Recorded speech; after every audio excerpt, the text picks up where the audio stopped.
Bonjour et bienvenue dans cette toute nouvelle vidéo. Aujourd'hui on va parler Lightroom et plus spécialement du filtre gradué. Sachez que cette vidéo va faire partie d'une série de 5 vidéos sur les outils du module développement de Adobe Lightroom. Passons tout de suite dans Lightroom pour que je vous montre un peu le fonctionnement du filtre gradué. Alors nous voici dans Lightroom. Alors les outils se trouvent dans le module développement et se trouvent ici en haut à droite. Alors on en a 6, il y a l'outil recadrer et redresser, l'outil suppression des défauts, l'outil correction des yeux rouges que je ne vais pas du tout parler, l'outil filtre gradué dont je vais vous parler aujourd'hui, l'outil filtre radial et le pinceau de retouche. Alors, l'outil filtre gradué s'active en appuyant dessus. Si je laisse ma souris dessus, vous voyez qu'il y a une lettre qui s'affiche entre parenthèses. Cette lettre, c'est le raccourci clavier pour y accéder. Donc, je peux y accéder avec la touche M du clavier. Alors comme vous voyez, du coup ça m'a ouvert un nouveau menu et dans ce menu je peux changer la température, la teinte, l'exposition, le contraste, etc. Un peu comme les réglages de base du module développement pour la photo. À quoi va nous servir le filtre gradué? Comme vous voyez sur cette image, j'ai une zone claire, le ciel, et une zone sombre, l'eau et les rochers. Et grâce au filtre gradué, je vais pouvoir appliquer un post-traitement sur le ciel et un autre post-traitement sur l'eau. Alors pour ça, voilà, j'ai mon filtre gradué qui est activé. Je vais simplement cliquer et glisser jusqu'où je veux.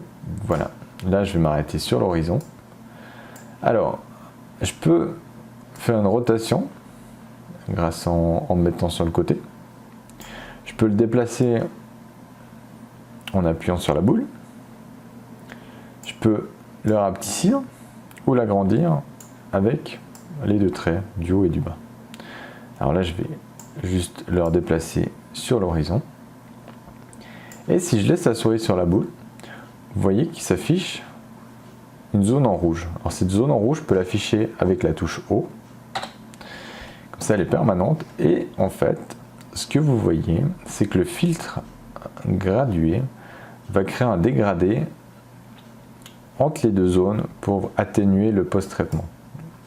Alors je vais juste l'agrandir pour que vous voyez mieux.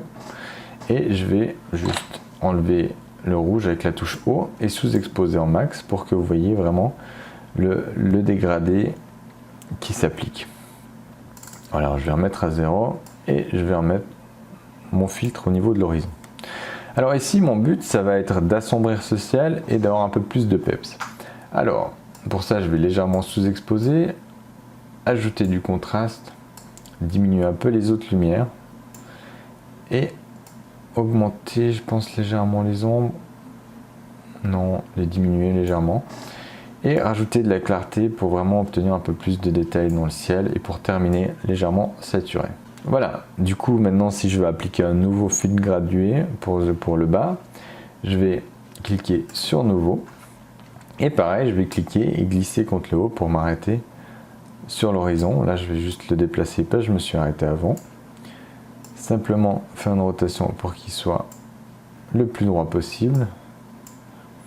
Et là pareil, du coup je peux appliquer mes réglages, donc légèrement surexposé, ajouter un peu de contraste, diminuer les autres lumières parce que vous voyez si je les augmente ici ça va me faire une scission entre le ciel et l'eau qui n'est pas du tout belle, donc si je diminue ça se voit plus. Et rajouter un peu de clarté dans cette eau. Je vais vous montrer une autre fonction qui ne sera pas des plus utiles pour cette photo, mais comme ça je vous montre encore ça. Alors je vais créer un nouveau filtre que je vais appliquer sur le ciel à nouveau. Voilà. Et ici vous avez en bas masque de gamme. Alors là actuellement il est désactivé, on va l'activer en mode couleur. Et on va prendre la pipette. Cette pipette va nous permettre de sélectionner une couleur qui doit être prise en compte. Alors ici on va prendre l'orange. Voilà, on va cliquer sur l'orange, on voit que la pipette s'est mise, donc c'est qu'il va prendre cette couleur-là en compte, et on va la reposer. Et si vous voyez, maintenant si je sous-expose, il va vraiment m'appliquer en fait que sur cette partie-ci, en fait, que sur la même couleur. Mon but là, c'est pas de sous-exposer, mais c'est de rajouter un peu de clarté, par exemple, et éventuellement diminuer un peu les autres lumières pour que ce soit un chouïa plus sombre pour là. Voilà, du coup, voilà un peu l'utilité. Ça peut être très utile pour d'autres photos, là c'est pas le le plus parlant, mais c'est pour que vous sachiez que cette fonction existe. Voilà, du coup je vais fermer mon filtre gradué et je vais faire un avant-après pour que vous vous rendiez compte un peu du changement. Ici on avait la photo sans post-traitement, et on a la photo avec du post-traitement sur le ciel et sur l'eau. Voilà, du coup j'en ai terminé pour cette vidéo sur le filtre gradué. J'espère que vous avez appris de nouvelles choses. Je vous invite à tester de votre côté un peu le fonctionnement de ce filtre gradué. Prenez vos photos, amusez-vous. Et du coup, je vous dis à très bientôt dans une prochaine vidéo. Ciao, ciao!